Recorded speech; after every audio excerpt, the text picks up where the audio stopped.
Auditório, levantai-vos.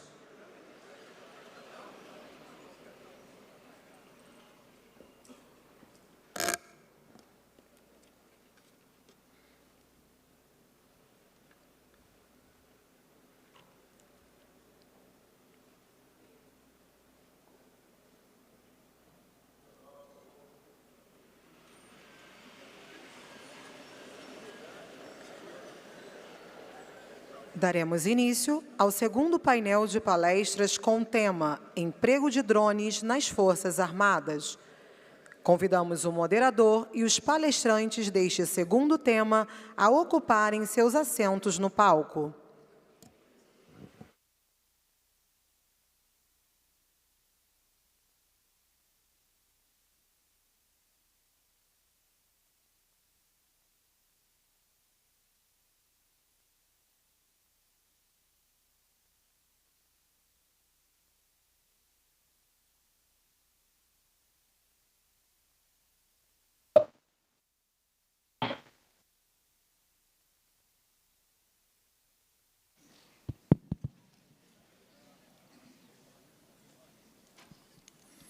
Bom dia, senhoras e senhores. Com a permissão do vice-almirante Fiel Naval Renato.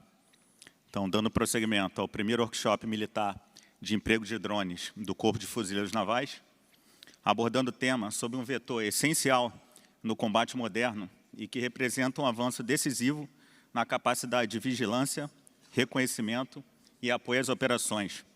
Daremos início ao painel sobre emprego de drones nas Forças Armadas. Para a nossa primeira apresentação sobre o tema, convido o Coronel de Artilharia Paulo Ricardo, do Centro de Doutrina do Exército Brasileiro, que irá proferir a palestra sobre emprego de sistema de aeronaves remotamente pilotadas pela Força Terrestre. Bom dia, Coronel Paulo Ricardo.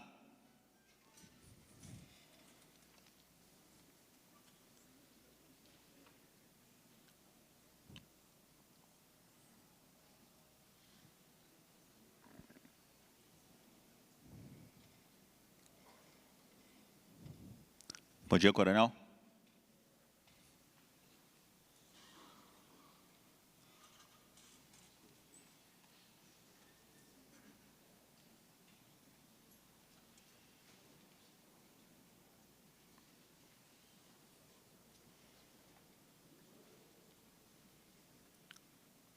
Bom dia, Coronel. Bom dia. Tudo bem, senhor, Coronel? Então, Coronel, agradeço a presença do senhor e a disponibilidade de passar todo o conhecimento e convido o senhor a iniciar a apresentação. Ok. Um bom dia a todos, então. Inicialmente, em nome do comandante de operações terrestres, general Costa Neves, e do chefe do Centro de Doutrina, general Diógenes, gostaria de agradecer a oportunidade de estar participando desse workshop.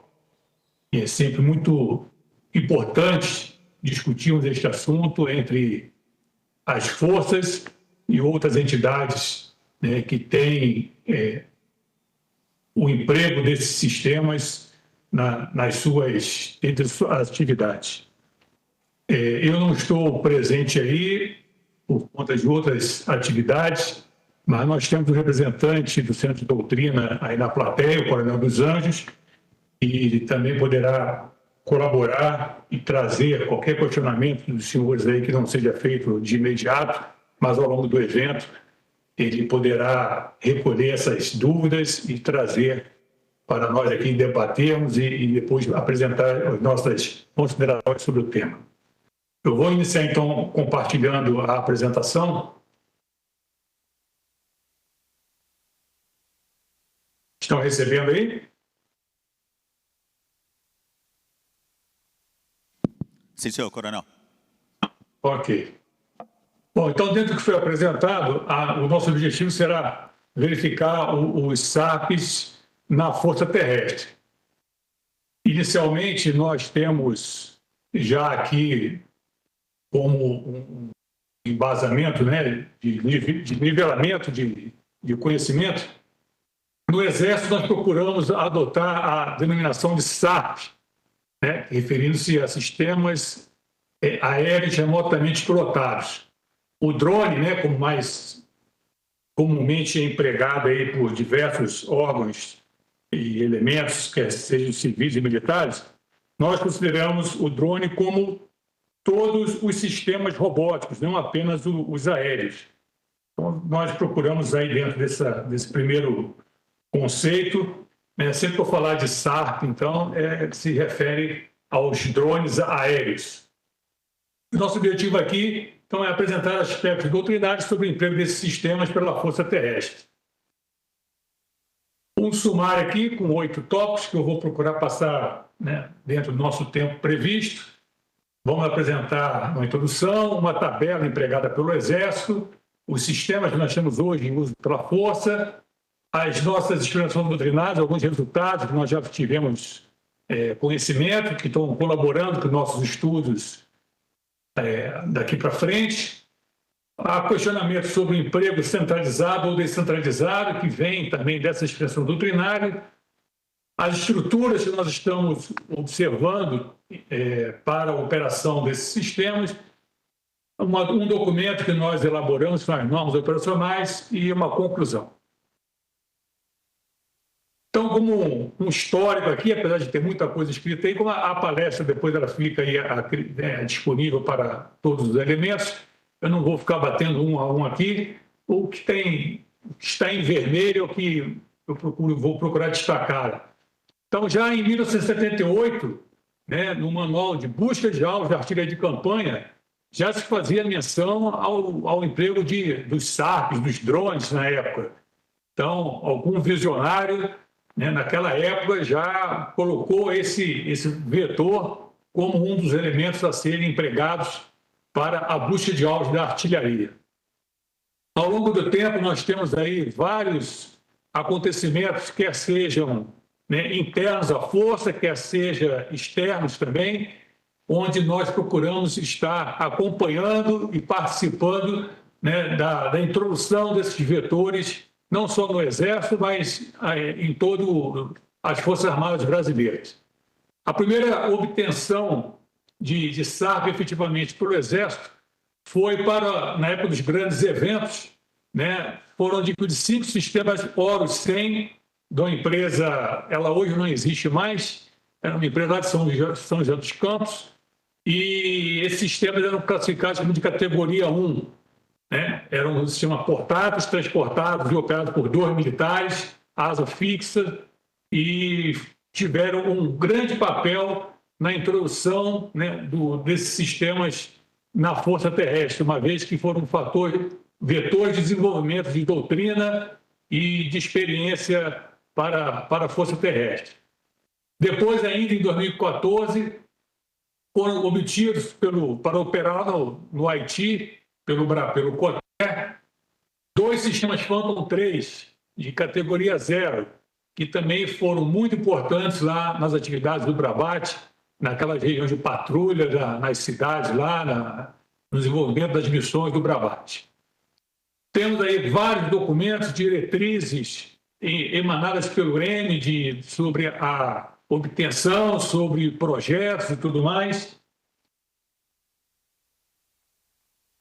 Chegamos a uma nova aquisição em 2019 de um SARP de categoria 2, que é o Nauru 1100, que ainda não está operacional, ele está na sua fase final de recebimento. Ele é da empresa ExoMobotics, uma empresa nacional também, lá de São Carlos, a maioria dos senhores e senhoras devem conhecer, e a nossa ideia é que ele esteja operacional no início do ano que vem.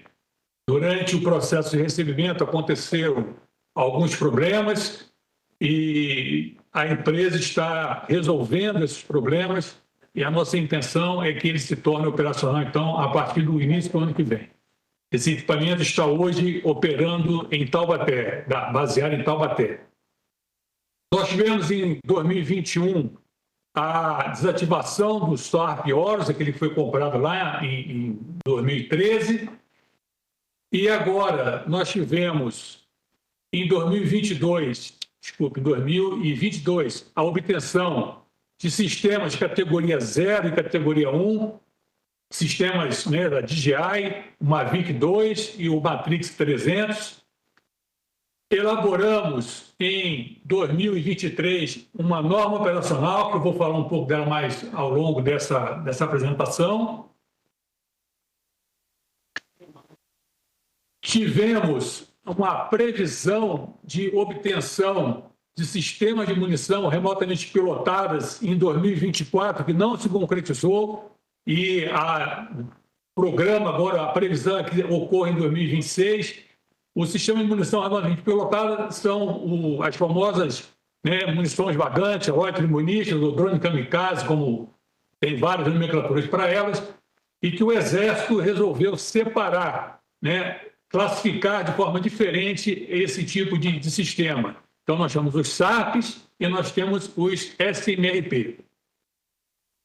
Tivemos uma nova aquisição de sistemas categoria 0 e 1 no início deste ano, que vai terminar no início de 2026, um lote que também eu vou apresentar mais à frente as quantidades, também ainda da linha da DJI, só que devido à rápida mudança desses sistemas civis aí, já não foram os mesmos que foram adquiridos no primeiro lote, então agora já são os Mavic 3 e o Matrice 350. E estamos aí no processo de aquisição de um SAP categoria 3, esse previsto para ser, inclusive, armado. E esse processo também ainda está numa fase conceitual do projeto, na fase bem inicial, mas tivemos início agora em 2025.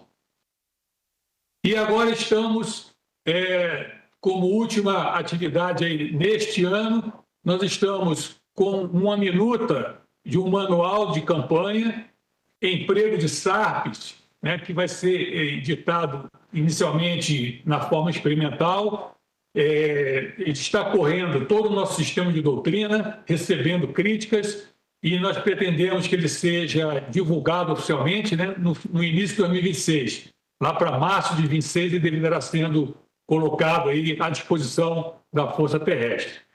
Eu não coloquei em vermelho ali, mas nós estamos também trabalhando aí na ativação de uma subunidade SARP, né, diretamente subordinada à Brigada de Aviação do Exército, que em tempo de paz é representada pelo Comando de Aviação do Exército, para a operação de SARPs categoria 2 e 3, e uma subunidade incorporada ao Batalhão PREC, que é quem presta apoio à Brigada de Infantaria Paraquedista, para a operação de SARPs categoria 1. Esses dois trabalhos aí estão agora em fase também de estudo de viabilidade, de moldagem de como serão essas estruturas. Bom, as normas operacionais que eu falei lá nesse documento que foi elaborado em 2023, ela tem como objetivo principal, né, estabelecer procedimentos e responsabilidades para o emprego dos SARPs, né, distribuídos pela cadeia de suprimento do Exército. Porque o Exército, ele tem os sistemas que estão sendo adquiridos pela cadeia de suprimento normal, pela cadeia logística, e o que eu vou apresentar aqui mais à frente, e nós temos aqueles que são adquiridos de forma, entre parênteses, independente. Aqueles sistemas que são comprados pelas OMs diretamente, com aqueles recursos que eles recebem e que não têm vocação para emprego operacional. É lá para a CONSOC, para outras atividades de outras diretorias do Exército, como a diretoria de engenharia, que é para verificação de obras, a parte de patrimônio e tudo mais. Então, esses nós não estamos trabalhando aqui no COTER, não trabalhamos com esses sistemas. Então, nós estamos separando o que é operacional do que é administrativo, o emprego desses meios. Então, nessas normas também nós temos ali, né, os procedimentos para o cadastramento desses SARPs, nos sistemas hoje em vigor aí, pela Força Aérea e tudo mais, a habilitação dos operadores, e tem também por objetivo fomentar a cultura aeronáutica, fortalecendo a mentalidade de prevenção de acidentes, né, mitigando a probabilidade de ocorrências aeronáuticas nas OMs que operam, né. Eu sou aviador, né, da aviação do Exército, inclusive eu não falei na apresentação, também sou aviador naval, fiz o CAAVA aí em 89, 90, então nós temos muita preocupação com relação à segurança de voo, porque os SARPs, mesmo categoria 0, né, e 1, que estão mais na ponta da linha ali, nós sabemos dos riscos da operação desses sistemas, então nós temos todo o cuidado com relação à segurança de voo. E às vezes nós preferimos dar passos mais lentos, né, em função desta segurança, do que sairmos atropelando os procedimentos. E aí também, dentro dessa parte da segurança de voo, né, orientar os estabelecimentos e ações essenciais para as atividades de prevenção de acidente aeronáutico, no âmbito das ONs que irão operar SARP. Com relação ao manual de emprego de SARP, né, essa minuta que está correndo aí, né, pelo sistema de doutrina do Exército, que deverá estar pronto para difusão no início do ano que vem, né, nós temos esta proposta de índice, onde nós procuramos abordar aí, né, as diversas formas de emprego do SARP, né, diversos tipos de operações, mas, além disso, né, preocupados aí com a coordenação e controle do espaço aéreo, coordenação e controle com a artilharia de campanha e outros assuntos que nós julgamos bastante importantes, como as considerações éticas, morais e legais, né, sobre o emprego de SARP, para evitar problemas futuros durante a operação desses sistemas.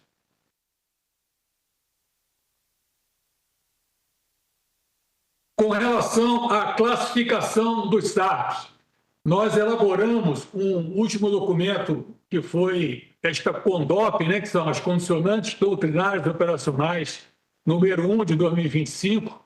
Ela substituiu uma que era de 2024. Ela foi publicada agora, recentemente, no último boletim de acesso restrito, de 31 de outubro de 2025, onde nós procuramos adotar esta classificação, que ela é baseada praticamente 100% na tabela disponível da OTAN. Então, nós sabemos que a própria classificação de SARP, nós encontramos diferentes classificações, né? No mundo civil, aí, a ANAC tem uma classificação, na literatura que nós buscamos, né, no exterior, não há uma padronização, dentro das próprias forças não há. Eu já trabalhei em alguns GTs do ND, onde se buscou essa padronização e não se chegou a um termo comum.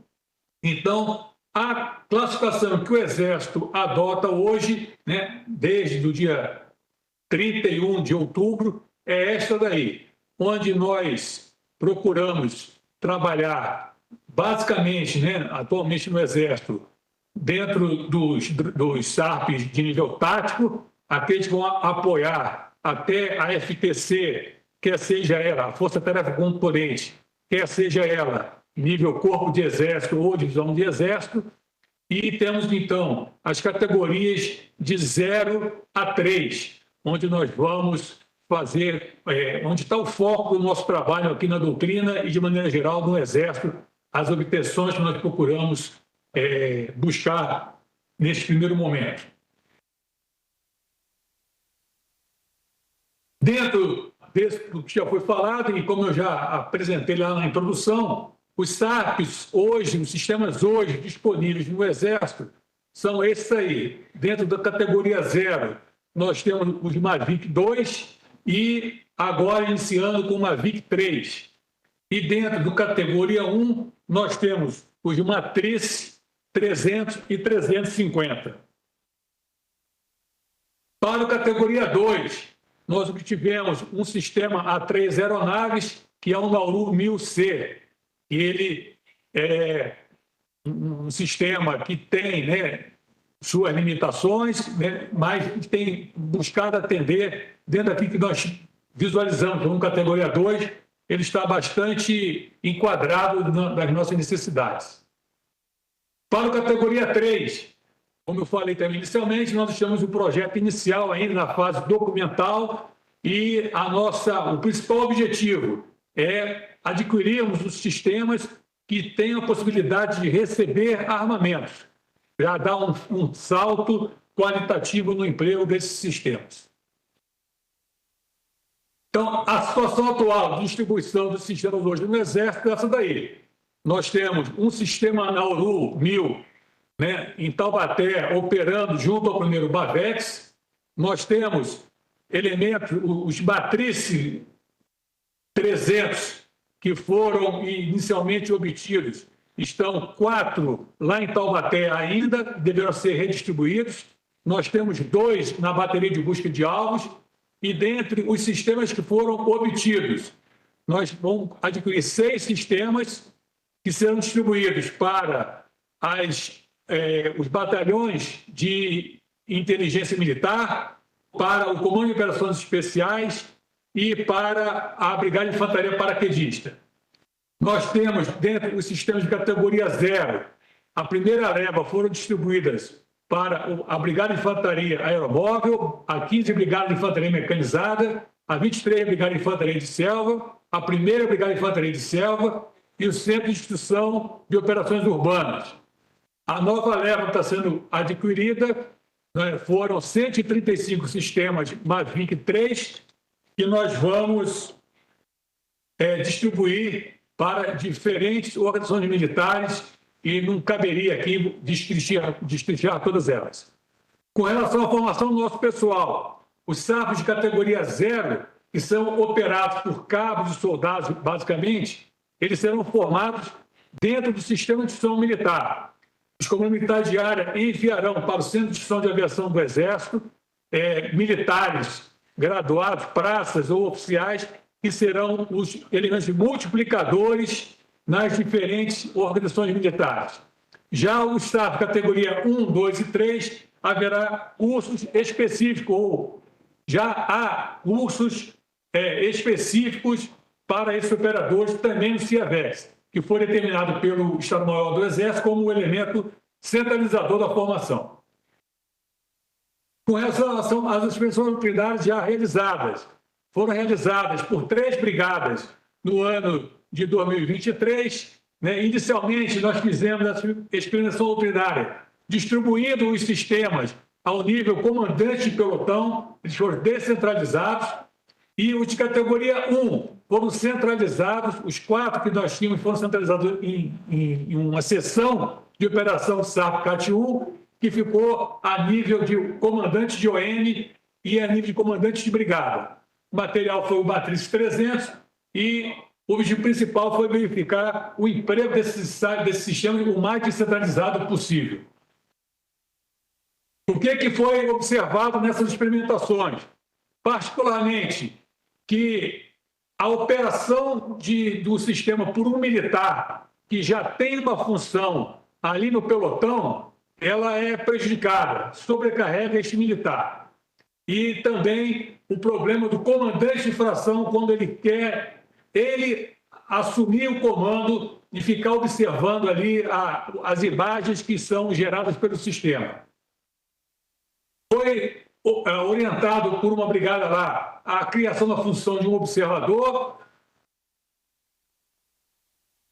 o emprego dos sistemas não militarizados, né, como esses que nós utilizamos, eles atenderam de forma razoável, apesar de ter bastante limitação, particularmente com relação, né, ao tempo chuvoso, à umidade, mas mesmo assim eles atenderam de forma adequada ao emprego a que se propõe com eles. E a necessidade de o pessoal voltado para a segurança de voo. Foi também observado, particularmente por conta da coordenação do espaço aéreo.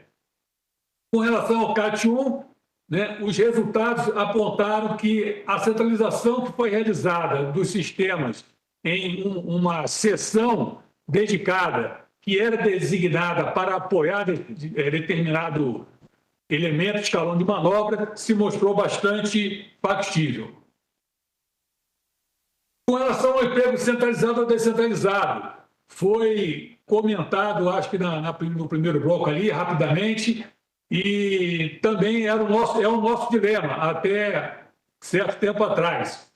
E nós observamos, né, os conflitos modernos, que a maioria, e não só os conflitos, mas o que está acontecendo nos vários países ao redor do mundo, que a maioria dos países centralizam, né, os sistemas maiores de categoria 2 para cima e mantém uma certa descentralização no 0 e 1.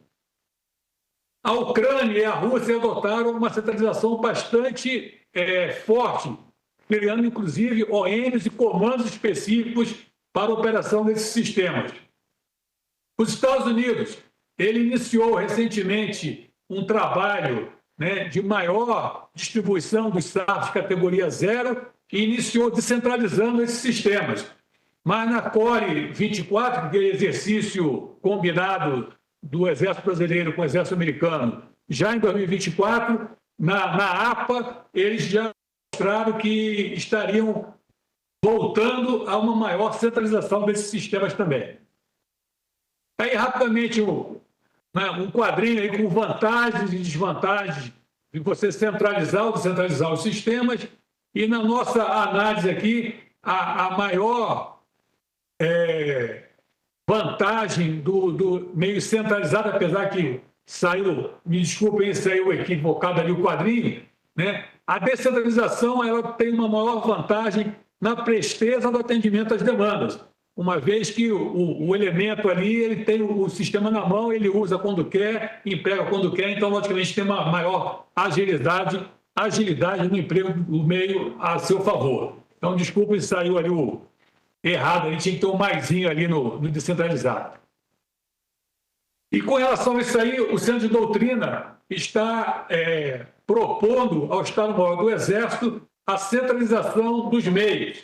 Então, colocando apenas como um exemplo ali, no nível Corpo de Exército, DE, a aviação do Exército, por exemplo, centralizaria os meios de categoria 2 e superiores, categoria 2 e 3, que são os meios destinados a apoiar esses escalões, e os demais elementos ali que também prestam apoio a esses comandos, como a inteligência, a busca de alvos, a guerra eletrônica, também seriam clientes. Então, apenas a aviação voaria sistemas categoria 2 e 3, né, em prol de todo mundo que tem necessidade no escalão Corpo de Exército DE.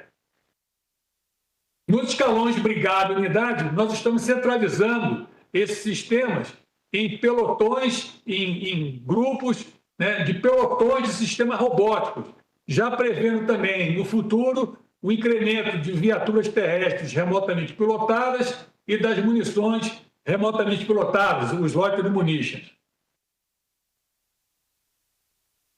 Então, um exemplo, no nível da aviação do Exército, a ativação da subunidade SARP para emprego de SARP categoria 2 e categoria 3, né, teria aquela estrutura, um pelotão de apoio, um pelotão de manutenção, um pelotão para operação de categoria 2, um pelotão para operação de categoria 3 e, basicamente, aquele efetivo de militares ali, em torno de 175 militares. Estamos trabalhando, inclusive, para diminuir esse efetivo.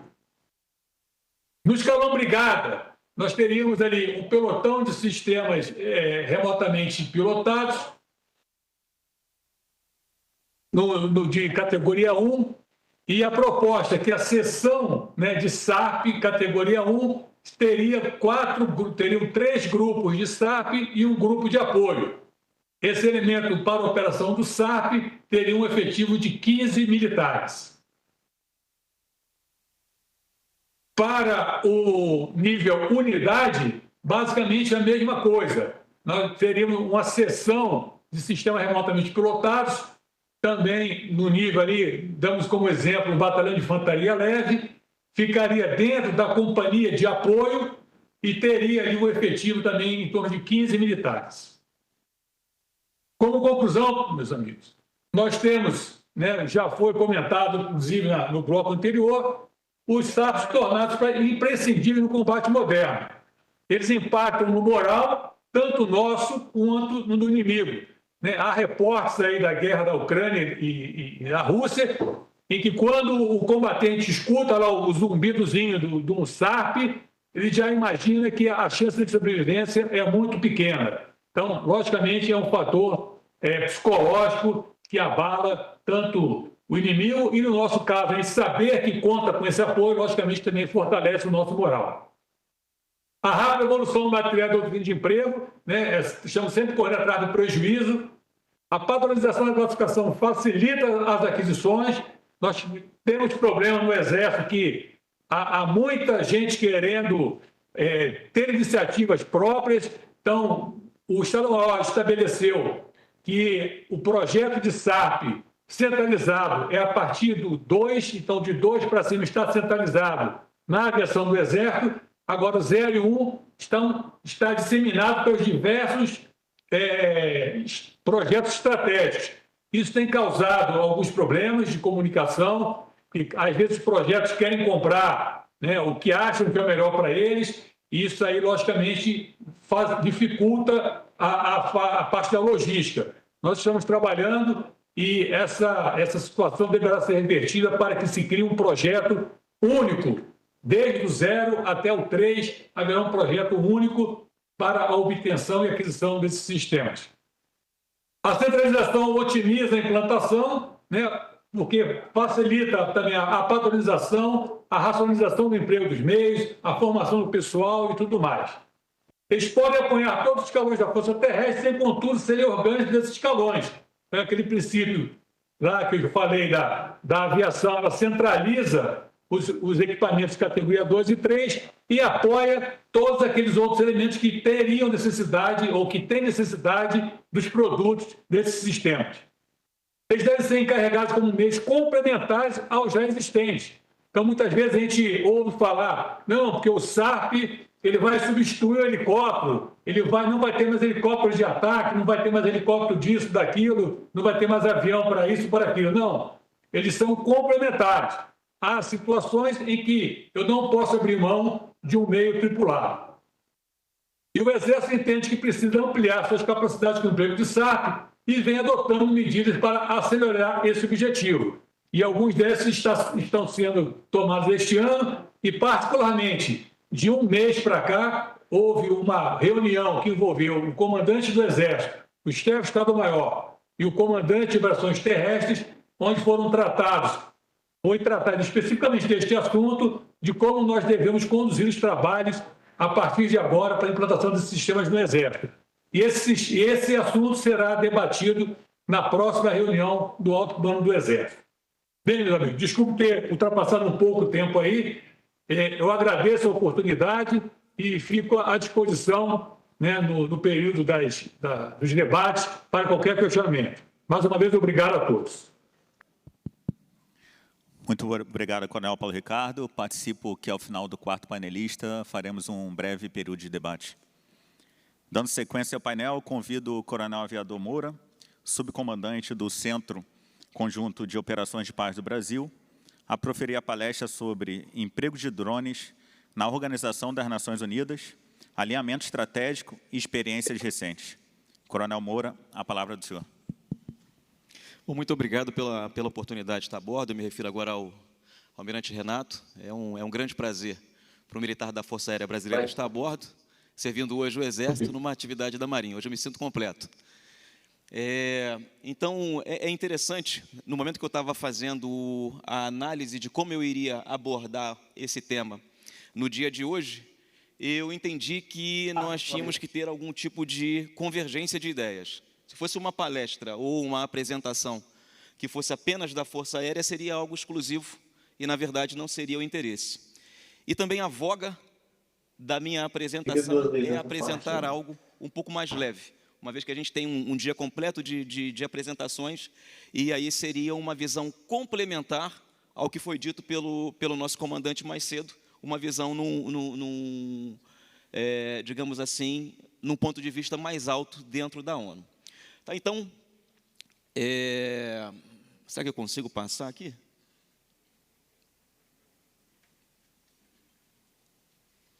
Bom, eu acho que foi. Eu vou me permitir pular esses tópicos de agenda para que a gente consiga ganhar um pouquinho de tempo e tente buscar os 20 minutos.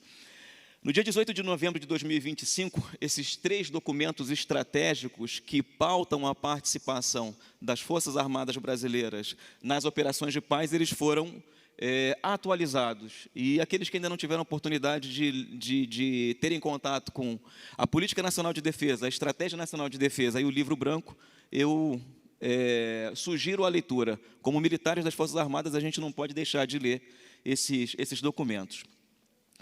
E aí, o que eles falam a respeito das operações de paz? A Política Nacional de Defesa, aquele documento que fala o que é importante para a defesa envidar esforço para fortalecer o nosso país. Então, ele fala que o Brasil deve estar preparado para atender às possíveis demandas de participação em operações de paz. E aí, na sequência, o plano de ação, né, como é que a gente vai implementar a PND? Está previsto na Estratégia Nacional de Defesa.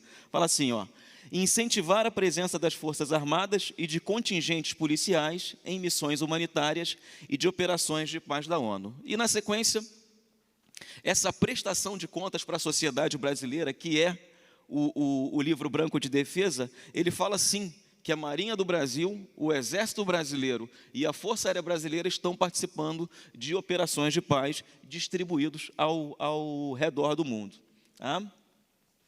E na parte específica das Forças Armadas Brasileiras, lá para fechar, reiterando o compromisso com o multilateralismo e o primado da legitimidade das Nações Unidas, o país continua, sim, a contribuir com mais ou menos 100 homens e mulheres nesse ambiente de operações de paz. Então, mas vamos lá. Aí vem a pergunta de milhões, que nem o pessoal fala hoje em dia, né? De que maneira esse contexto estratégico ele dialoga com o tópico de hoje, né? Que é o emprego das Forças Armadas em operações de paz. Esse documento de 2013, ele nos fala a respeito da primeira participação de drones de maneira oficial em uma operação de paz da ONU, tá? Na MONUSCO. Há reportes de participação em 2007, mas esse aí é o oficial. E eu trago apenas a última página e a conclusão. A conclusão fala que o uso de drones em operações de paz não tem como mais a gente voltar atrás. Tá? É irreversível.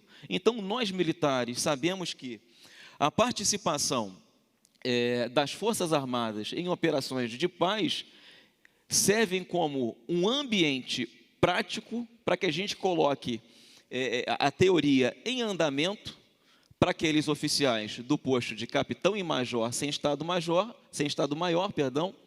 e para nível de estado maior aqueles majores e tenentes coronéis. Então é um excelente, como dito aí anteriormente, talvez laboratório, pode ser, ou uma escola na prática.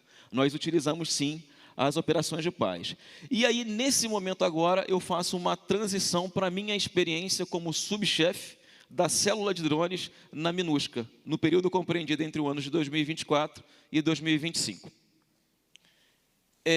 A MINUSCA ela fica na República Centro-Africana, no coração da África, e o uso de drones lá ele aconteceu e iniciou-se no ano de 2018, de acordo com aquela resolução ali do Conselho de Segurança, utilizando apenas, de acordo com a classificação da ONU, as classes 1 e classe 2, tá? Os pequenininhos, e ali aquele que foi mostrado na apresentação anterior pelo coronel, aquele um pouco mais robusto.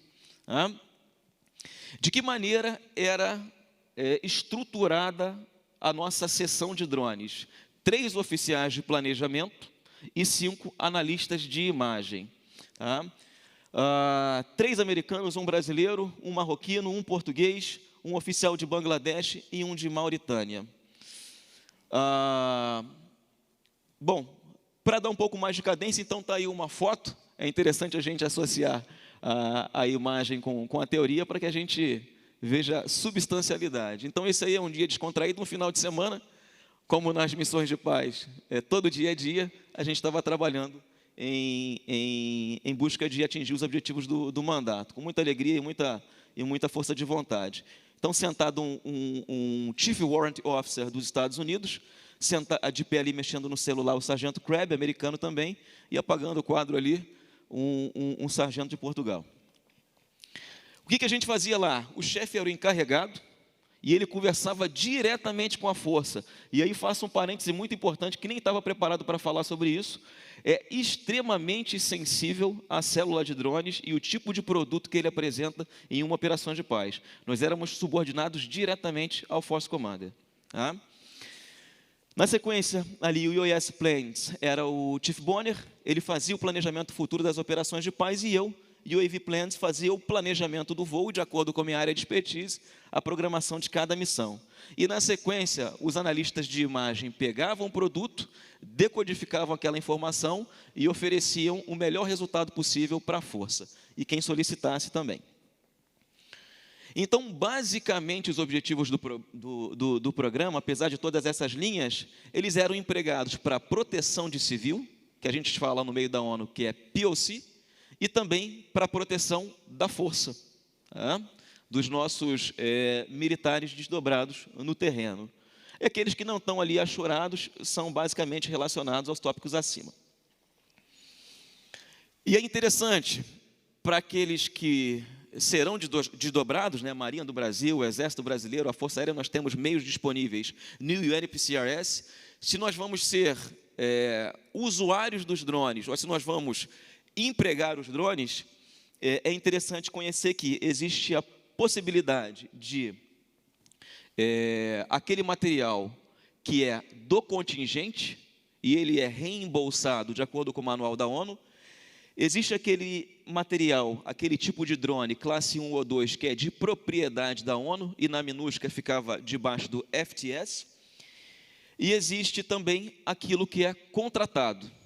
Basicamente é o paisano, que na verdade não era paisano, né? Eram todos ex-militares americanos que prestavam serviço para a minúscula da empresa Precision.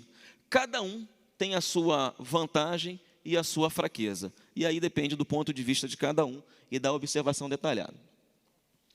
Eu não vou entrar em detalhe a respeito da performance dos equipamentos, mas nós tínhamos aí o classe 1, os que são, a gente chama, né, nas aulas da ONU de commercial off the shelf, ou seja, a gente pega na prateleira, compra isso daí e coloca para ser utilizado. E os contratados eram os produtos portugueses com operação americana, os Tekever. Tá? Um excelente drone com um alcance de 150 quilômetros e uma autonomia de 16 horas. Independentemente, ele poderia ser catapultado para decolagem ou fazer uma decolagem vertical. Tá bom? E uma coisa bem legal, bem interessante, que aumenta muito a consciência situacional das tropas que estão no solo e principalmente dos tomadores de decisão, que é a transmissão das informações em tempo real. Então, nós temos aí, à esquerda, eu e o Chief Bonner, fazendo uma inspeção em uma das bases de desdobramento da missão. Nós tínhamos 5 bases com 15 vetores, 3 em cada uma. À esquerda ali de Bonner é um oficial de segurança fazendo a inspeção do equipamento. E à direita de camisa verde é um ex-forças especiais americano, contratado como civil para a empresa Precision, que ganhava milhões de dólares, na verdade recebia, ganhar parece que é de graça, recebia milhões de dólares pela prestação de serviço para a ONU. À direita ali eu realizando um briefing dentro da nossa célula. Então, de que maneira esses meios eram desdobrados no terreno? Eles eram desdobrados nessas cinco bases de acordo com interesse, né? Ou seja, que tipo de interesse? Locais de mineração, levantamento de rotas ou áreas ou infraestrutura que fosse necessário, corredores de transumância, não sei se de repente os senhores estão familiarizados com o termo transumância, como ninguém balançou nem positivo nem negativamente. Esse aí é um movimento muito comum naquela região da África, no deslocamento de rebanhos para procurar um terreno mais, digamos assim, próspero para o cultivo, para o crescimento do gado, tá? Ou dos caprinos. E como na África o gado, a cabra, ele é poder, ele é dinheiro, é uma causa, sim, de conflito, esse deslocamento. Principalmente esses transfronteiriços, ali que a gente consegue ver entre a República Centro-Africana e o Chad. Também a área de influência é um fator, e os conglomerados, a população. A República Centro-Africana ela tem 633 mil quilômetros quadrados, 14 vezes maior do que o estado do Espírito Santo, mas, na verdade, a densidade demográfica é 10 vezes menor do que a do estado do Espírito Santo. Eu não vou citar todas as fortalezas e capacidades, apenas alguns tópicos, assim como o coronel me ajudou na apresentação anterior, ela vai estar disponibilizada, os senhores podem depois buscar informação. Então, em termos de vigilância, dentro daquele conceito de ISR, eu posso citar o primeiro mapa no lado esquerdo acima. Ali são os campos de refugiados e as pessoas deslocadas internamente. Então, por meio do voo dos drones, nós conseguíamos observar aquilo que estava acontecendo no terreno e realizar, assim, a proteção de civis. E, bom, como produtos operacionais, no segundo semestre da operação, eu também fui coordenador de evacuação aeromédica. Eu posso citar aí a avaliação das ADLS, que é um produto muito importante dos drones, que basicamente é a observação dos campos de pouso para os helicópteros. Mais alguns produtos, eu chamo a atenção para aquele que está ali no centro abaixo, pelo fato da República Centro-Africana ser um país que nós chamamos aí na língua inglesa de landlocked, ou seja, ele não tem acesso ao mar. Tudo que transita em termos de bens no país é feito por meio terrestre. E se a gente interrompe esse fluxo, a gente não é alimentado, a gente não consegue alimentar as nossas tropas. Então, eu preciso, sim, ver a informação do terreno por meio dos drones. Então, ali no mapa embaixo, no centro, a gente tem um caminho interrompido de suprimento de recursos. E aí, evidentemente, a força vai tomar o seu planejamento, vai se adequar para entregar esse recurso. De maneira muito breve, como é que era esse acontecimento, essa ativação da missão? Eu vou falar de modo muito rápido. Na coluna da esquerda, ali nós temos o meio de provocação. Ou era interno, ou era um meio externo. Interno da própria célula, ou externo por parte da força, ou qualquer agência da ONU. Levávamos em consideração, isso é prioritário para o comandante da força? É exequível? É importante? E é urgente? Priorizávamos os pedidos e lançávamos ali a missão por meio da escala de voo. Como meio de prestação de contas, recebíamos a informação da duração do voo e a rota que foi executada. E, a partir daí, o produto saía por meio dos nossos analistas de imagem, transmitidos nos briefings semanais de segunda e sexta-feira ou por meio de relatórios. Então, eu não vou detalhar todos os bullets desse slide, mas eu quero chamar a atenção para aqueles que vão trabalhar com imagens fornecidas por drones. A ONU tem uma política muito rígida no compartilhamento das informações, e os senhores e senhoras devem ter isso daí em mente. Aquilo que um drone produz é extremamente sensível. Ele pode encerrar, inclusive, uma missão. Alguém se lembra aí do caso do Mali? Eu não vou entrar em detalhes, então conheçam o caso do Mali. Então, de acordo com aquele documento de 2013 e as orientações que nós tínhamos da missão, a informação só saía da ONU para o meio civil ou de ONU fora da força com a autorização da senhora ruandesa, que era a Head of Mission na MINUSCA, e ainda é. Esse era um relatório que quem não era de dentro da célula, que era da força ou da missão, que estava nos setores, pedia para a gente uma missão. Não precisa detalhar, basicamente é um formulário, e funcionava muito bem. Nós tínhamos feedbacks positivos.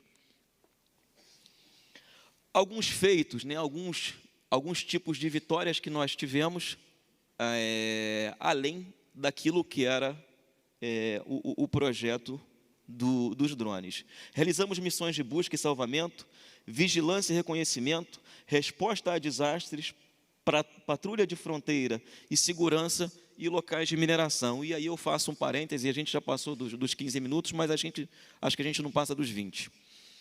Na República Centro-Africana, um dos grandes recursos que o país tem são os recursos minerais.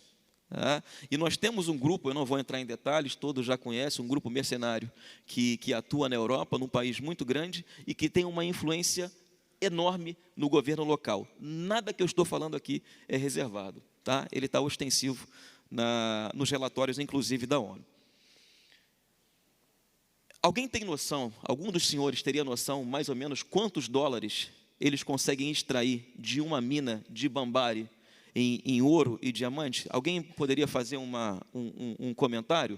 $1.000, $1 milhão? Então, é uma pergunta para estimular o raciocínio. O número é entre, as fontes são confusas, mas o número é entre R$1 bilhão e R$5 bilhões. Tá? É muito dinheiro. Bom, algumas limitações dos nossos drones. Então, os vetores da aviação, eles têm limitações. Está aí o Sabá, que foi meu aluno lá na academia, que sabe muito bem do que eu estou falando. Nós temos as nossas restrições, os vetores maiores ou menores, isso não é novidade para ninguém. Não temos recursos infinitos para desdobrar em todos os locais os drones, mas temos a versatilidade do desdobramento rápido em locais de maior necessidade, mas isso é sim, a gente pode observar naquele mapa ali das bolinhas, de cima, a gente pode entender que não há cobertura para todo esse país de 633 mil quilômetros quadrados. A meteoro, que nem a gente fala na aviação, a meteorologia é sim um fator muito importante na República Centro-Africana, e analisem os TOs dos senhores, tá? Lá metade do ano chove, e forte. Então, ou seja, fica muito restrito a operação desse tipo de equipamento. E aí, no último caso, no último bullet, se formos contratar algo que seja muito bem especificado, para que obtenhamos exatamente aquele produto que a gente quer. Tá? Por fim, primeira fase, eu vou utilizar, vou emprestar, não vou falar o nome do general, mas ele falou uma coisa muito importante. E quem já participou de operações de paz sabe exatamente o que eu estou falando. Um dos maiores desafios para a população local é o próprio governo. Tá? Após o processo de independência, por exemplo, da República Centro-Africana, que aconteceu em 1960, uma sequência de golpes de Estado aconteceram e levaram à completa ruptura daquilo que a gente conhece muito bem organizado no Brasil, apesar das nossas mazelas que todo o país tem, muito bem organizado, que é o Estado brasileiro. Tá? Lá, o Estado é um conceito muito diferente daquilo que a gente está habituado. Na sequência, os dois bullets falam exatamente a respeito dessa influência do governo no ir e vir da ONU. E, por último, um novo e nem tão novo campo de batalha que acontece com muita verdade na República Centro-Africana, a desinformação. A ONU, na última atualização do CPTM, lançou um módulo que eu tive a oportunidade de ministrar agora durante a atualização desse conteúdo na Suíça, que é Misinformation, Disinformation and Hate Speech. Tá? Então, conheçam esse tipo de tópico, porque influencia absurdamente na operação dos drones. A campanha negativa a respeito do resultado dos nossos voos. Dessa forma, com a voga muito picada, muito rápido, eu agradeço a participação e finalizo a minha apresentação. Muito obrigado. Muito obrigado, coronel. Dando prosseguimento ao painel, convido o capitão de fragata Daniel Chaves, imediato do 1º Esquadrão de Aeronaves Remotamente Pilotadas, a proferir a palestra sobre o sistema de aeronaves remotamente pilotadas tático e a evolução de desenvolvimento doutrinário. Comandante Daniel, a palavra é sua. Obrigado. Gostaria de agradecer a presença em nome do comando da Força Aeronaval, Almirante Veras, também do comandante do 1º Esquadrão de Aeronaves Remotamente Pilotadas, comandante Eduardo, a minha presença aqui e poder falar um pouquinho sobre a experiência que nós tivemos para a criação e o nosso desenvolvimento doutrinário.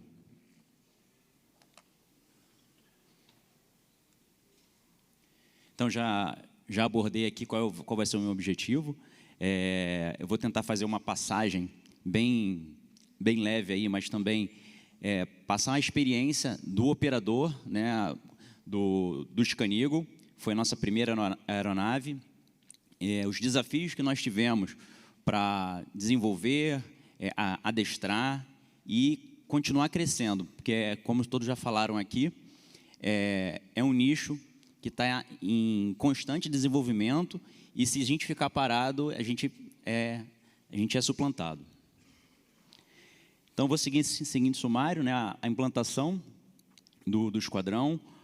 Vou falar um pouquinho da nossa aeronave, desenvolvimento doutrinário, possibilidades de emprego. Nosso futuro, a gente tem que mirar onde nós queremos chegar e o que a gente tem hoje de capacidade para poder explorar. No caso, eu vou mencionar rapidamente lá uma rede neural convolucional. É algo que hoje a inteligência artificial pode nos ajudar a produzir um produto de mais qualidade e mais eficiente. Farei uma breve conclusão.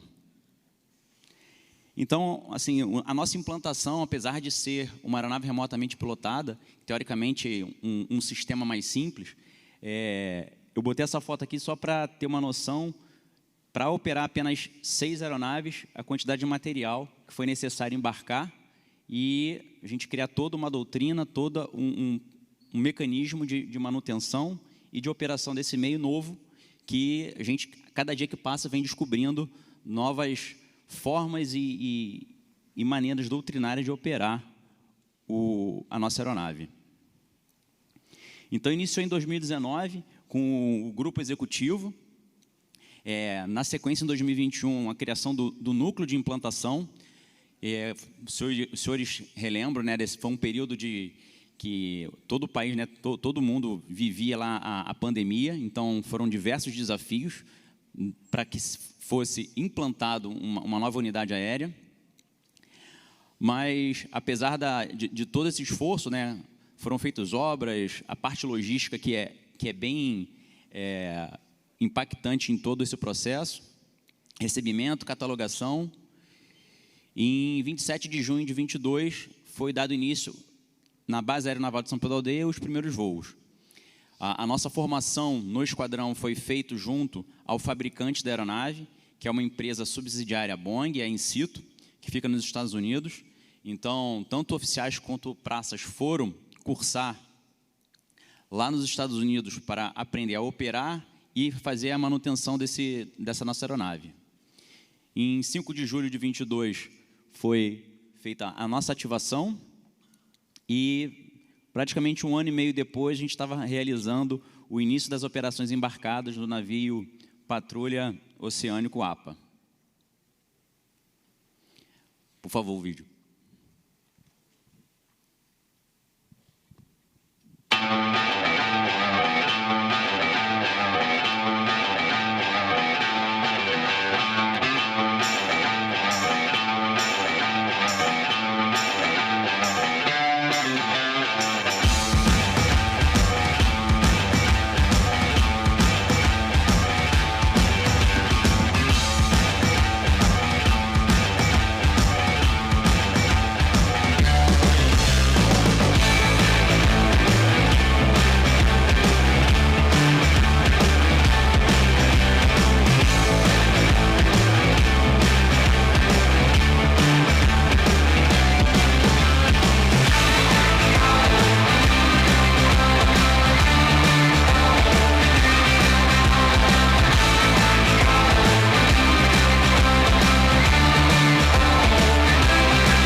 Então, esse vídeo foi só para dar uma primeira apresentação da nossa aeronave.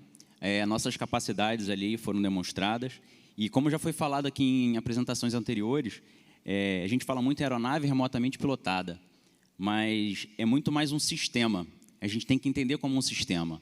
Ali, vocês viram ali a aeronave decolando. Então, temos, para esse tipo de modelo, o nosso lançador, a unidade de controle, que foi passada ali também, o recolhedor ao final, para recolher a nossa aeronave. E o nosso produto, ali apareceram as imagens, mas é essencial que, por trás disso tudo, haja uma inteligência à frente de toda a operação. assim, a gente consegue extrair muito pouco se a gente for fazer um voo sem pensar em momentos anteriores ao nosso voo, o que eu vou buscar, qual é a inteligência, como é que no terreno, o que eu preciso efetivamente identificar, que vai me trazer uma informação que traz para o esquadrão o seu objetivo final, que é um assessoramento de alto nível para os escalões superiores. Então, dentro disso tudo, é tudo concatenado, existe toda uma linha que cada setor precisa estar sabendo exatamente a sua função e o nosso produto realmente seja de eficiência. Então, como eu falei, é todo um sistema que tem que ser enquadrado como um todo.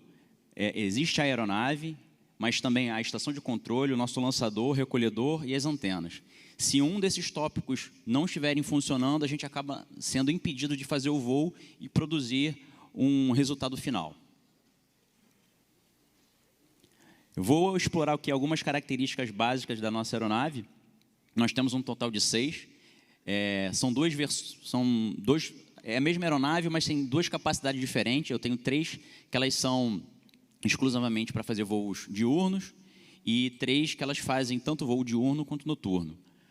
O comprimento dela é 1,75 com 3 de envergadura. Combustível, isso é algo que é bom pontuar, ela usa o mesmo combustível das nossas aeronaves tripuladas e um consumo bem pequeno, em torno aí de 330 gramas por hora. E aí aqui embaixo eu marquei ali nosso alcance, e isso não é em função da minha autonomia de voo, mas em si da minha operação com minhas antenas. Então, são 54 milhas, aproximadamente 100 quilômetros, que eu fico limitado em função desse alcance da minha antena. Uma vez que a gente consiga dar mais um passo, hoje não é ainda uma realidade, mas operar de forma satelital iria acabar com essa restrição, vamos dizer assim, dessas 54 milhas. Eu achei importante colocar aqui também, apesar de manual ela poder voar até 19.500 pés, em função dessa permissão especial de voo que é necessário que a gente tenha. A gente está limitado hoje a 6.000 pés, mas já é uma altitude que a gente consegue fazer toda uma filmagem de qualidade e produzir um produto final, de inteligência que vai atender às nossas expectativas. Então, como eu havia falado, são 2 modelos de aeronave dentro das 6 que nós temos. Uma utilizada no período diurno, outra que o zoom de 171 vezes provoca uma qualidade bem interessante das imagens, que vai nos balizar para produzir um produto de inteligência de qualidade. Essa aqui é a nossa dual, é eletroótica, ela tem a capacidade infravermelha, só que ela acaba sendo penalizada no zoom. Então, a qualidade de imagem dela ela é um pouquinho inferior, mas ela consegue fazer essa distinção térmica do alvo. Então, nossa estação de controle, o esquadrão hoje opera tanto em ambiente terrestre quanto marítimo. Em terra, nós usamos um container habitável, que é muito importante, durante a nossa operação, a esterilidade ali dentro do container. A operação, então, é feita com 2 oficiais, 2 pilotos, um controlando a aeronave e o segundo, que ele faz o link entre o nosso cliente, que vai pedir que façamos um determinado voo e para a gente obter as informações necessárias. E todo esse gerenciamento é feito internamente aí desse container. Então, aqui é uma imagem, tem ali a apresentação que o piloto tem. À esquerda são parâmetros de voo, central a carta digital, e à direita ele controla a imagem. Então, fica todo esse gerenciamento a cargo de um oficial piloto, e um segundo oficial faz o check a ele e faz o link para que ele não seja interferido durante o voo. Mas qualquer demanda que seja necessário, é esse segundo oficial que está presente também dentro da estação de controle para fazer esse gerenciamento. São as 2 antenas que eu comentei, a nossa antena direcional e a omnidirecional. Elas têm capacidade de alcance diferente. Só uma explicação rápida, a omnidirecional ela existe justamente para garantir a minha segurança do pouso, e a direcional é ela que garante todo o comando e controle e o nosso recebimento dos dados de vídeo da aeronave. Lançador, são 2 modelos, o terrestre e o marítimo. O terrestre acima, o marítimo ali abaixo. O terrestre ele tem um gerador próprio, já o marítimo ele é alimentado pelo navio pelo 440. O recolhedor, vocês viram naquele vídeo lá no finalzinho, o nosso recolhimento parece mais um crash do que realmente um recolhimento. A aeronave ela vem com bastante velocidade, ela já é preparada para isso, ela tem alguns pontos sensíveis que muitas vezes acabam absorvendo esse impacto e a gente tem que trocar a cada recolhimento. E é um sistema que pode ser, esse recolhimento, tanto a bordo quanto em terra, ele é similar, é o mesmo. Dentro do contrato que foi de aquisição e de adestramento nosso, nós tivemos a aquisição do simulador. É um simulador de voo que a gente consegue reproduzir exatamente o voo que é feito com a aeronave real. O único inconveniente é que eu não consigo treinar também a minha equipe de solo. São os militares que ficam propriamente lá montando toda a estação e preparando tanto o recolhimento quanto o lançamento. Em relação ao desenvolvimento doutrinário, apesar dos militares terem ido fazer o curso no fabricante, não foi algo simples de desenvolver a doutrina, porque foi basicamente, nós recebemos como decolar, como pousar, mas não a melhor técnica de fazer o imageamento, como evitar que a aeronave seja detectada, que tipo de informação é importante que seja dividido entre o operador e o nosso cliente. Então, isso tudo é um esforço interno do esquadrão que hoje eu vejo como a principal missão, a gente desenvolver a nossa doutrina. E para desenvolver a doutrina, a gente tem que estar em campo, tem que estar operando tanto com o naval quanto embarcado. Então, aqui são, eu já comentei, né, assim, junto ao fabricante, nós tivemos algumas informações, mas foram bem pequenas, e esse desenvolvimento doutrinário tem sido um esforço interno do esquadrão. Um dos nossos esforços aqui, então, é participar de eventos como esse, que a gente consegue trocar informações, conhecer pessoas que já operam uma aeronave remotamente pilotada. Ano passado e retrasado, nós conseguimos embarcar no navio da Guarda Costeira Americana, que até então operava também o mesmo modelo de aeronave que o esquadrão. Esse ano, no início do ano, teve uma missão conjunta com a Força Aérea e o Exército, foi o ESOP-VR, e além disso a gente ainda participou de Formosa, Furnas, e atualmente o esquadrão participa também da Operação Atlas Anfíbia. Então, a cada momento que a gente se expõe e busca novos desafios, é quando a gente consegue ver as dificuldades e efetivamente construir a nossa doutrina. Existem algumas limitações em relação ao nosso emprego, né, em função da categoria do Scanigo. A gente é necessário, a aeronave ela não pode compartilhar o mesmo espaço com uma aeronave tripulada. A questão da segurança de voo é essencial, então, para que o voo ocorra, eu preciso ter um espaço aéreo segregado, eu preciso gerar uma carta de acordo operacional, e dentro dessa carta vão ter exatamente os procedimentos para como eu decolo, corredor de aproximação, entrada nesse espaço aéreo que vai estar segregado, e em caso de qualquer emergência, o que eu faço para retornar à base e não interferir com as aeronaves tripuladas. Esse é um modelo que ele não tem nenhum tipo de, durante o voo, nenhuma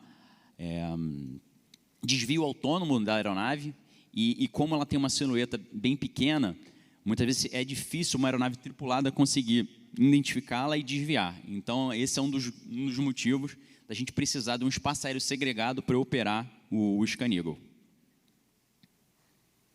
Então, dentro lá da própria base aérea de São Pedro da Aldeia, foram feitas algumas melhorias, conforme na última apresentação foi dito sobre a parte meteorológica.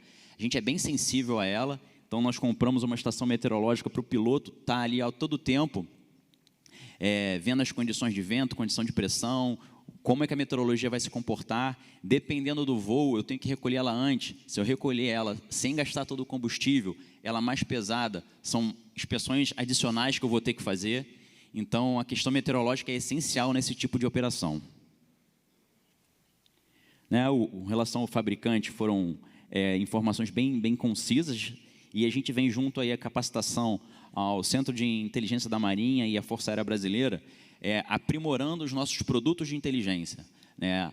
A inteligência operacional é algo que está em desenvolvimento, é uma seção nova dentro do comando da Força Aeronaval, e investir nessa inteligência é essencial para que esse produto que a nossa aeronave remotamente pilotada possa nos dar seja cada vez mais de mais qualidade. Então, como finalizando aqui já a minha apresentação, como uma visão de futuro, a rede neural convolucional, que eu chamei lá, nós temos hoje um engenheiro que ele está utilizando um software criado por ele para nos auxiliar na identificação de alvos. Né? Muitas vezes a gente acha que é simples o fato da aeronave ter um bom zoom, um imageamento de qualidade, mas para que essa imagem realmente se reverta num produto de inteligência, nem sempre é fácil do olho humano identificar o nosso alvo. É um espectro muito grande. Nem tudo é identificado de forma automática, então a inteligência artificial vem para nos auxiliar. Isso aqui é só uma imagem de como essa inteligência funciona. É um sistema que a gente consegue passar para ele como é o aprendizado do tipo de alvo que eu quero identificar. E isso vem sendo aprimorado, está em fase de desenvolvimento ainda, e a gente tem bastante orgulho disso estar acontecendo dentro da própria força. Então, como uma conclusão final, assim, apesar do esquadrão ter apenas 3 anos, a gente vê que é um grupo pequeno, mas que a cada exposição que a gente tem, a cada nova operação, isso engrandece toda a preparação, todo esse crescimento e desenvolvimento de doutrina. Hoje é operado o Scanigo, mas esse não é a aeronave fim, é só uma aeronave inicial que a Marinha selecionou para dentro do comando da Força Aeronaval a gente conseguir crescer num ambiente novo e que não tem volta, como pensando em forma de guerra naval e de operação. Pode botar o último vídeo, por favor.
Bom, assim eu encerro a minha apresentação e me coloco à disposição para qualquer dúvida.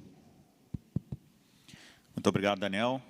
Por fim, agora passaremos à disposição do capitão de fragata Fuzileiro Naval Seidel, imediato do Batalhão de Combate Aéreo, que irá proferir a palestra sobre o emprego de drones no âmbito do Batalhão de Combate Aéreo. Comandante Seidel, a palavra está com você. Obrigado. Alô. Boa tarde a todos. Primeiramente, eu agradecer à organização pela oportunidade de falar um pouco sobre as atividades do batalhão.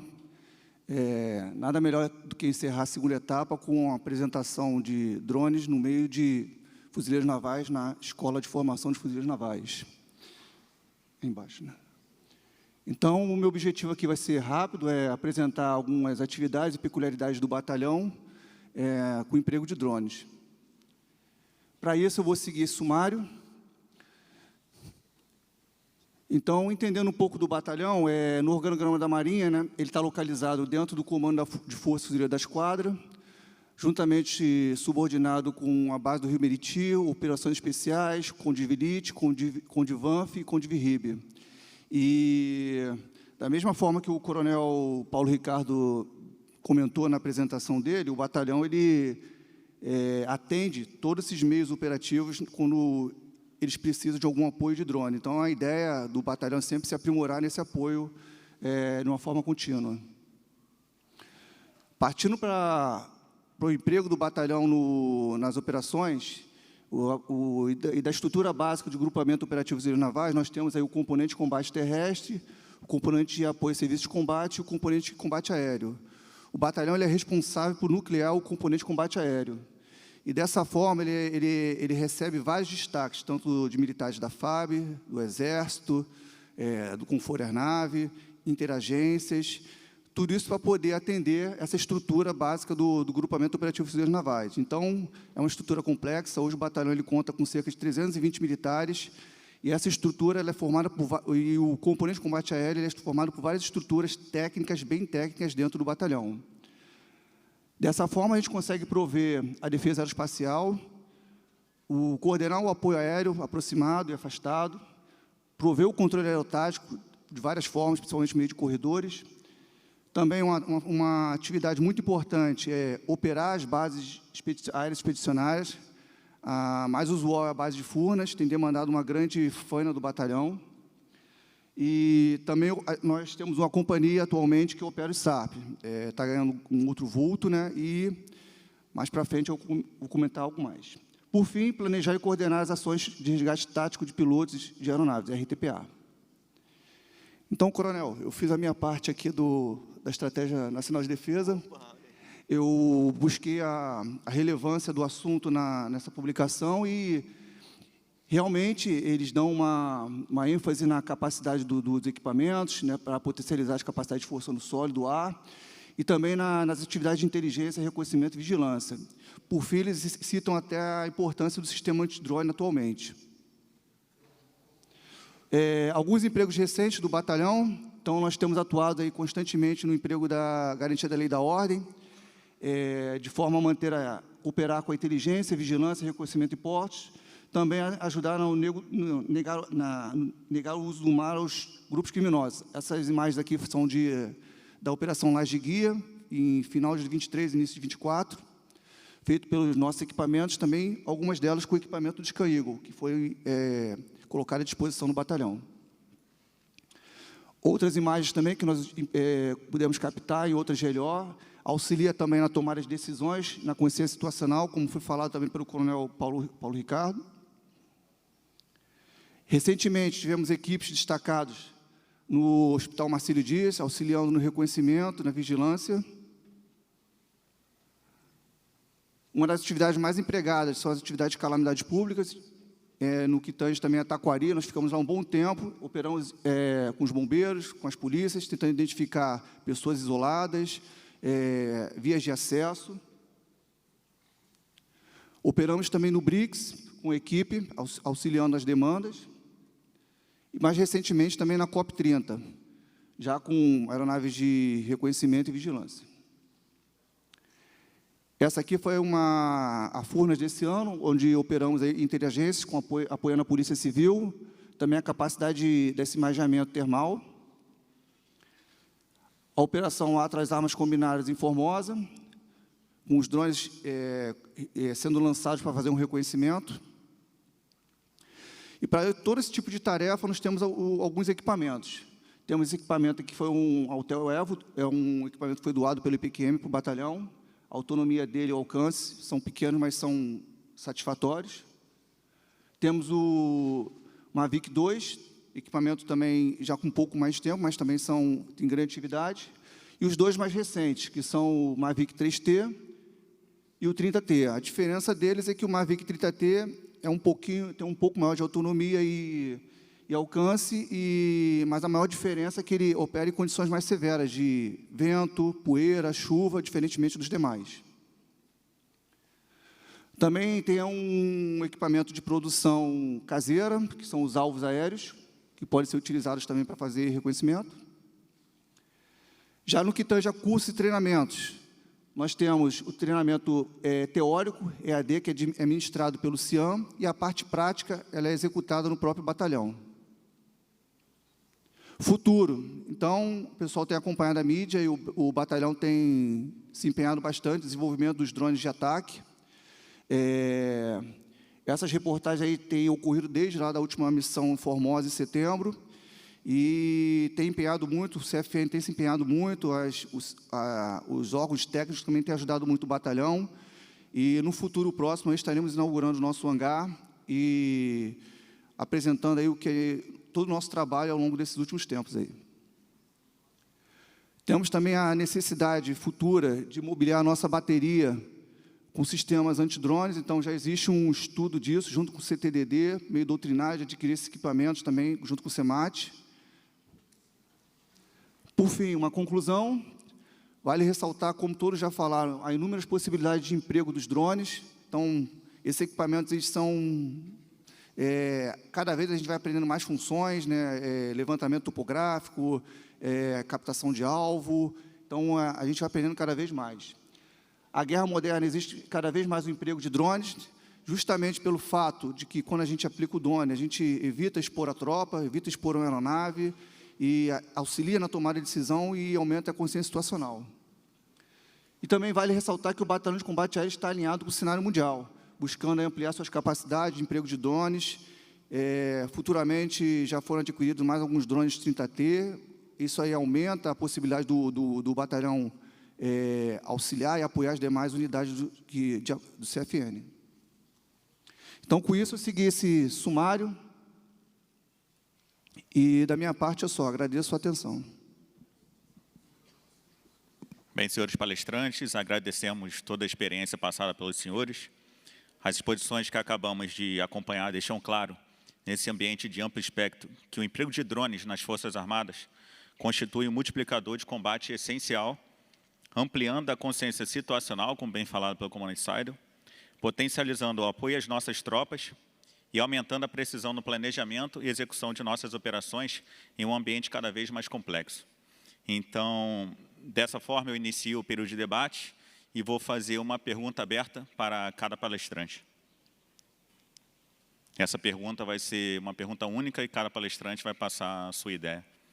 Então, a minha pergunta seria, como moderador, quais são os principais desafios para integrar plenamente os sistemas de aeronaves remotamente pilotadas ao ciclo de tomada de decisão?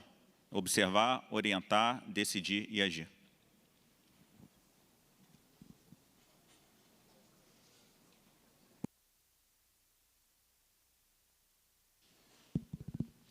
Bom, eu acredito que... O senhor quer começar, coronel, com a resposta? Nós decidimos aqui que, por democracia, eu vou começar. Começo eu? Bom, então eu prossigo, coronel. Então, eu acredito que a questão da gente integrar esses dois meios, ele parte do conhecimento. O que eu via na MINUSCA, eu acabei de concluir, né, a minha apresentação dizendo a respeito da desinformação que é algo deliberado a respeito das ações, né? E aí, esse tipo de informação confundia até mesmo a liderança da missão. Quantas vezes nós tivemos que apresentar produtos do nosso próprio trabalho para Nova York, para conscientizá-los a respeito da importância do nosso trabalho para tomada de decisão. Então, esse é um tópico, eu acho que a comunicação e o conhecimento, ele é muito importante para a gente integrar esses dois fatores. Obrigado.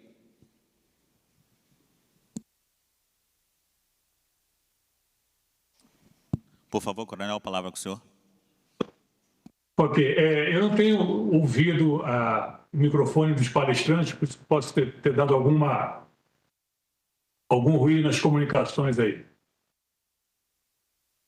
Estão me ouvindo? Sim, senhor coronel. O senhor gostaria de ouvir a pergunta novamente? Não, eu ouvi. Como já foi colocado, né, praticamente todos, o SARP, os sistemas, eles são atores multitarefas, né? Então, eles atendem a diferentes públicos, diferentes interesses e os diferentes escalões. Logicamente que os menores, do categoria 0, essa complexidade para a integração, para a difusão dos conhecimentos é muito facilitada, uma vez que ele é praticamente utilizado, a gente brinca aqui, o categoria 0, né, grosso modo, nada mais é um binóculo que voa. Então, ele é empregado muito na ponta da linha, não tem grandes complicações para a difusão daquilo que ele produz, uma vez que o cliente, né, estaria ao lado do operador. À medida que as categorias vão subindo, logicamente essa dificuldade de integrar e de proporcionar a difusão do conhecimento, ela aumenta. Nós estamos trabalhando nisso.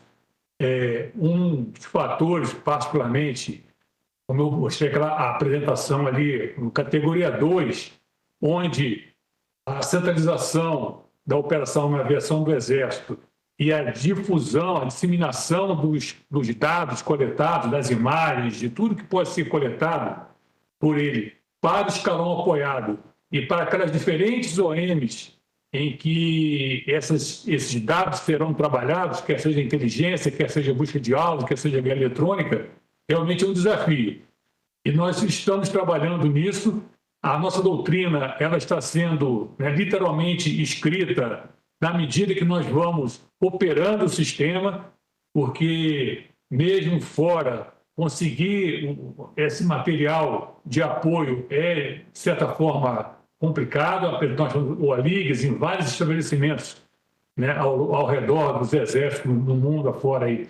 Mas é sempre mais complicado receber essas informações, até porque muitos exércitos também estão ainda aprendendo, observando para o que está acontecendo aí no conflito da Ucrânia e da Rússia, para desenvolver as suas doutrinas também. Mas nós temos que trabalhar de forma a integrar que todos os nossos sistemas, esses dados cheguem nos PCs, né, da tropa apoiada, a partir da categoria 2 em particular, e sejam ali distribuídos para aqueles outros clientes, como eu falei, guerra eletrônica, busca de alvos, quem quer que seja. É difícil, está sendo difícil, e nós estamos indo como os outros, trabalhando, quebrando pedra e construindo a estrada à medida que a gente vai conseguindo exercitar nos nossos exercícios de adestramento, nas nossas operações, os nossos sistemas. Como eu disse, o categoria 12 não está operacional, já participou nas experiências doutrinárias e já se buscou fazer essa integração, né, de uma forma um tanto quanto embrionária. Estamos escrevendo, eu não mencionei, estamos escrevendo nossos cadernos de instrução com as TTPs para o emprego desse sistema. Estamos em aprendizado. Obrigado. Bom, como contribuição alinhada a tudo que já foi falado, de experiência das operações que o esquadrão já participou, essa comunicação entre cliente e o próprio operador é essencial. Tanto o operador saber exatamente o que o cliente ele quer das imagens e do tipo de informação, como do outro lado saber das nossas possibilidades. Então, essa comunicação é essencial. E conforme também já foi falado, vai aumentando o nível de complexidade e de categoria, né, do equipamento, a logística também é essencial. Uma logística de transporte do nosso material. Hoje, o esquadrão, para operar de terra, eu tenho que transportar aproximadamente 13 toneladas de material. Então, é uma questão logística, mas que é essencial para que eu consiga operar numa posição correta. Assim como fazer com que um categoria 2 consiga trazer a imagem para o mais perto possível da nossa tomada de decisão. Hoje, uma comunicação satelital também seria um outro fator muito importante nessa crescente aí de complexidade de novos meios de categorias superiores. Obrigado.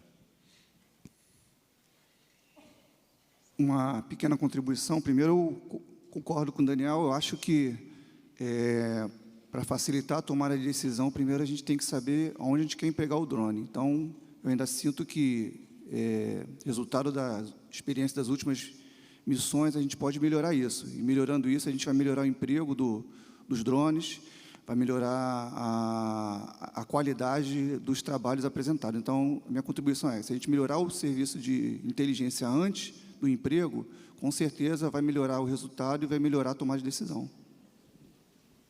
Muito obrigado, Coronel Paulo Ricardo, Coronel Moura, Comandante Daniel e Comandante Saido. Infelizmente, devido ao adiantado da hora, encerramos neste momento o período de debate.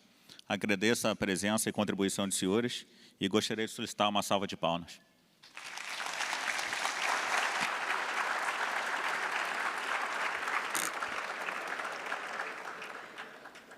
Convidamos o contra-almirante fuzileiro naval Luiz Manuel de Campos Melo para realizar a entrega de certificados aos palestrantes e moderador do segundo painel.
Só aqui mais uma vez, agradecendo aqui aos nossos palestrantes e estendendo também esse agradecimento ao Coronel Paulo Ricardo, que atendeu por videoconferência. Queria pedir uma salva de palmas para todos.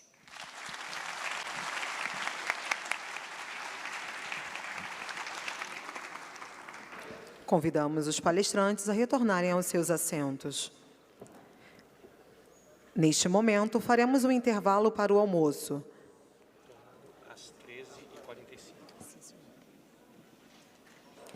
Retornaremos com a programação do primeiro workshop sobre emprego de drones do Corpo de Fuzileiros Navais às 13h45. Auditório, levantai-vos.